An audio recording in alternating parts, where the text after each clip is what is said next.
I guess what makes Trobe journalism really different is a magazine called Upstart, which is at upstart.net.au, which has been designed not just as a student showcase, but as an online magazine for emerging journalists. It's the only student publication in Australia that publishes content every weekday of the year.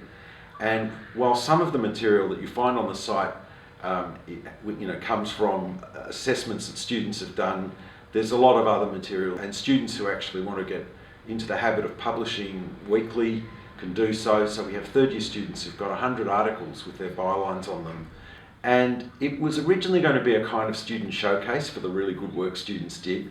Of course, lots of universities do that, and we thought, why not go a step further and make it a publication for emerging journalists? It might have sounded a bit ambitious, but the mission has been realised with thousands of people following us now on Facebook and Twitter, and assignments right from first year onwards are set for students. And instead of saying you've got to do a feature article for a newspaper, you say you've got to write something for Upstart, and you've got to write the Twitter plug for it and post something about it on Facebook as well. A lot of students have built up really great publication records.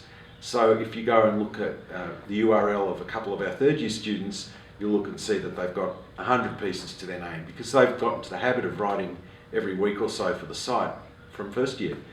A number of our students have made a habit of writing outside of any kind of assessment requirement, and so one guy who's about to graduate has written 120 articles for Upstart over his 3 years here.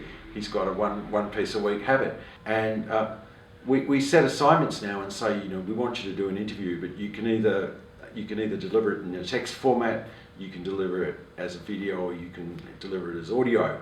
And that material, if it's any good, ends up on the site.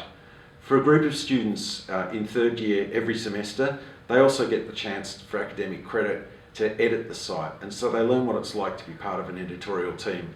It's like an internship that we happen to have on campus. All our staff are people who are still active as journalists or commentators, and so I'd like to think that we can say that we're up to date. We've said, well, print and text are all still important, but we don't want to privilege them above all the other kinds of media that have developed and of course are now integrated into the whole mix.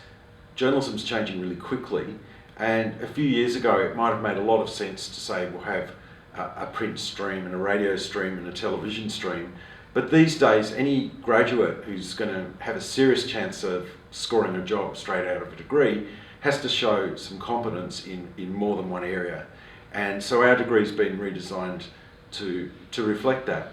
And that's one of the exciting things I think that's happening with journalism graduates. If they're competent with digital media, then there are a far broader range of choices than you might have imagined.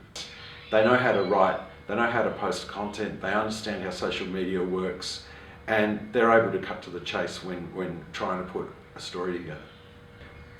Our graduates have gone into a whole range of jobs. Quite a few have ended up at newspapers such as The Age, the Herald Sun, and their equivalents in other cities. A number of students have gone into the ABC or SBS. A lot of jobs have opened up in the last 3 or 4 years that you couldn't even have imagined 10 years ago. And journalism skills are actually deployed across a much broader range of professions than they used to be.